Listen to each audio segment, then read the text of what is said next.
Yes बच्चों, आज हम पढ़ेंगे हमारी पाठ्य पुस्तक बसंत भाग 3 का पाठ 4 जिसका नाम है दीवानों की हस्ती। बच्चों ये कविता है और इस कविता के लेखक जो है वो है भगवती चरण वर्मा जी।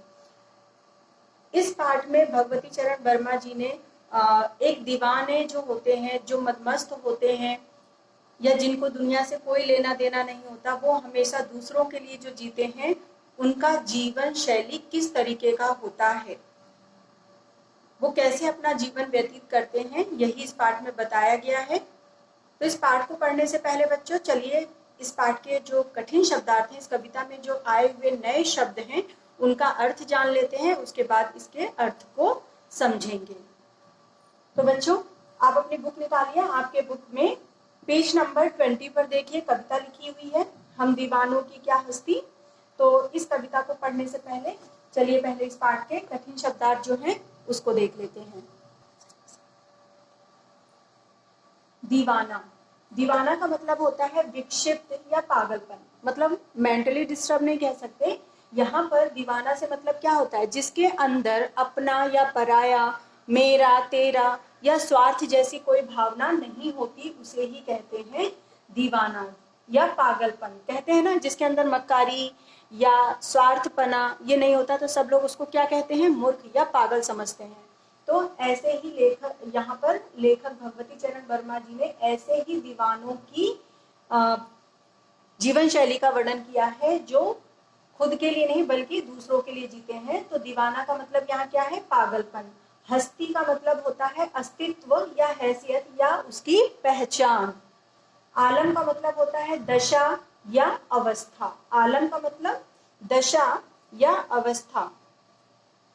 लेखक कहते हैं मस्ती का आलम। मस्ती का आलम मतलब ये दीवाने जहां भी जाते हैं तो मस्ती यानी मस्त होने की क्रिया, हमेशा खुश रहने की क्रिया या दशा को वो अपने साथ लेकर चलते हैं। तो आलम का मतलब क्या हुआ, दशा या अवस्था। जब ऐसे दीवाने जो हमेशा दूसरों के लिए जीते हैं, ऐसे दीवाने जब मस्त होकर चलते हैं, खुश होकर चलते हैं, तो उनके साथ खुशी का आलम भी, खुशी की अवस्था भी उनके साथ चलती है। तो आलम का मतलब क्या होगा, दशा या अवस्था। मस्ती का मतलब होता है मस्त होने की क्रिया, मतलब जो हमेशा मस्त रहे, सुख में भी वैसा ही, दुख में भी वैसा ही, उस पर सुख दुख का कोई असर ना पड़ता हो, समान रहता हो, ऐसे व्यक्ति को कहते हैं मस्त या मस्ती में होना। धूल उड़ाना का मतलब होता है मदमस्त होकर चलना।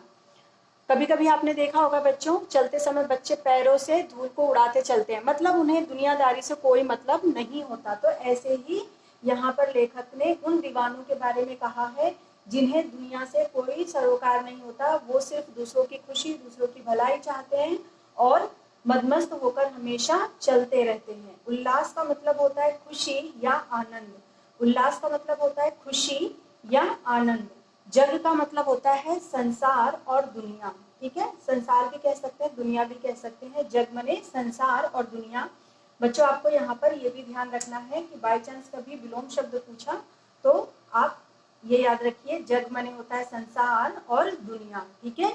छक कर, छक कर मतलब होता है खूब अच्छी तरह तृप्त होकर या फिर संतुष्ट होकर, ठीक है, इसे हम कह सकते हैं संतुष्ट होकर, ठीक, अच्छी तरह से संतुष्ट या तृप्त होकर। छक्कर मतलब कहते हैं ना, हमने बहुत छक्कर खाया, छक्कर मतलब खूब जी भर के, खूब तृप्त होकर, जब तक हमारी आत्मा संतुष्ट नहीं हो गई तब तक। तो छक्कर का मतलब क्या हुआ, अच्छी तरह से तृप्त होकर।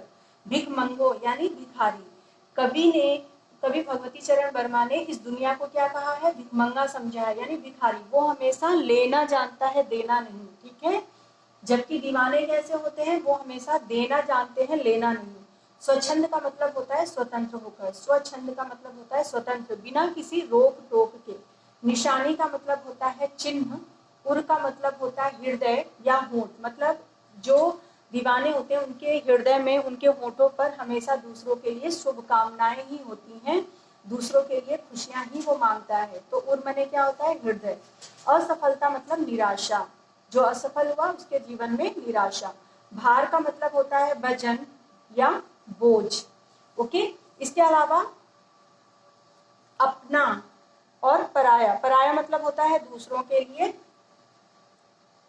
और अपना मतलब होता है अपने लिए और पराया मतलब दूसरों के लिए। ठीक है, ये लास्ट लाइन में है बच्चों, अपना और पराया क्या, आबाद मतलब हमेशा संपन्न रहे, हरा भरा रहे, आबाद का मतलब होता है हरा भरा रहना। ठीक है, आई होप आप सभी को इस पाठ के शब्दार्थ समझ में आ गए होंगे बच्चों। इसके बाद हम इस पाठ का अर्थ समझेंगे।